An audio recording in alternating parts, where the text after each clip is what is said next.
Assalamualaikum warahmatullahi wabarakatuh. Saudaraku yang dirahmati Allah Subhanahu wa taala. Di bumi yang kita pijak pada hari ini ada sosok yang menjadi panutan.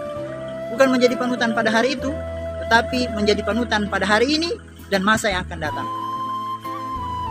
Baginda Nabi Shallallahu alaihi wasallam memberikan gelar kepada beliau, yaitu Al-Faruq, pemisah antara hak dan yang batil. Beliau sempat menjadi khalifah sekitar 10 tahun 72 hari. Dan beliau juga berhasil menguasai 3/4 kerajaan Romawi. Saking takutnya beliau kepada Allah Subhanahu wa taala, setiap beliau melewati jalan, maka setan tidak berani lewati daripada jalan yang pernah dilalui oleh beliau. Siapakah beliau? Yaitu Amirul Mukminin Umar bin Khattab radhiyallahu anhu. Sejarah menceritakan begitu banyak akhlak beliau yang menjadi contoh buat pemimpin-pemimpin pada saat ini dan yang akan datang.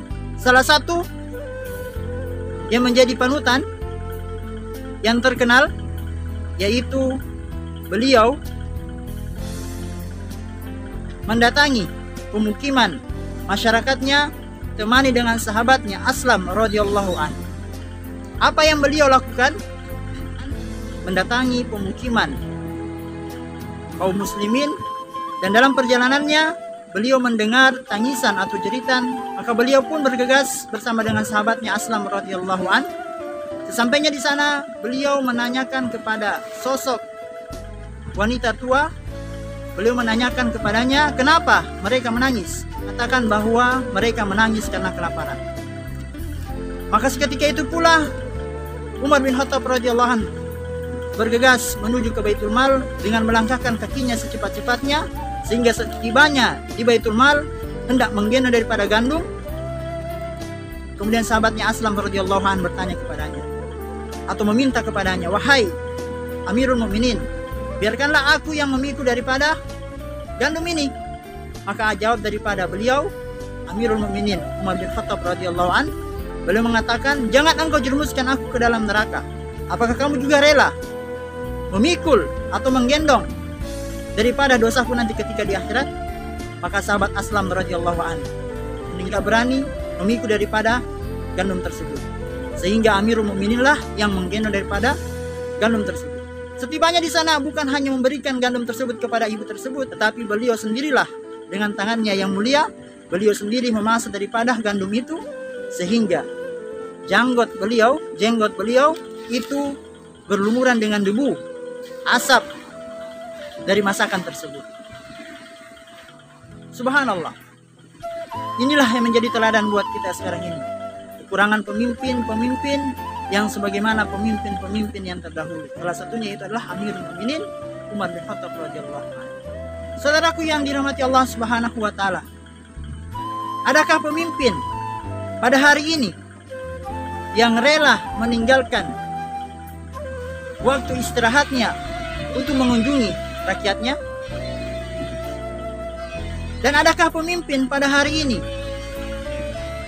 yang mendatangi rakyatnya, melihat rakyatnya, bukan hanya melihat, tetapi langsung turun tangan membantu daripada rakyatnya? Dan adakah pemimpin pada hari ini takutnya sebagaimana takutnya Sayyidina Umar bin Khattab radhiyallahu anhu ketika diangkat menjadi pemimpin? Jawabannya masih ada, tetapi kita belum tahu di mana dia berada dan kapan dia akan diangkat menjadi seorang pemimpin. Seperti pemimpin Sayyidina Umar bin Khattab radhiyallahu anhu. Kita tidak butuh pemimpin yang hanya datang ketika dia butuh dengan rakyatnya dan pergi ketika dia telah terpilih oleh rakyatnya. Kita tidak butuh pemimpin yang pandai mengubarkan janji, tetapi ketika dia terpilih, dia mengingkari janjinya. Tapi kita butuh pemimpin yang amanah, mencintai daripada rakyatnya. Sayyidina Abu Hurairah radhiyallahu anhu menceritakan bahwa Rasulullah sallallahu alaihi wasallam beliau bersabda, ada 3 golongan yang pertama kali masuk surganya Allah Subhanahu wa taala. Dan ada pula 3 golongan yang pertama kali masukin nerakanya Allah Subhanahu wa taala. Siapakah mereka ini? Adapun 3 golongan yang pertama kali masuk di surganya Allah Subhanahu wa taala, yaitu adalah orang yang mati syahid. Kemudian yang kedua, yaitu budak yang beribadah kepada Allah Subhanahu wa taala dan menasihati majikannya ketika melakukan kesalahan. Dan yang ketiga, yaitu mereka yang menjauhkan dirinya dari perkara-perkara yang diharamkan oleh Allah Subhanahu wa taala. Dan siapakah yang ketiga ini? Yang pertama kali masuki nerakanya Allah Subhanahu wa taala. Yang pertama, yaitu adalah seorang hartawan.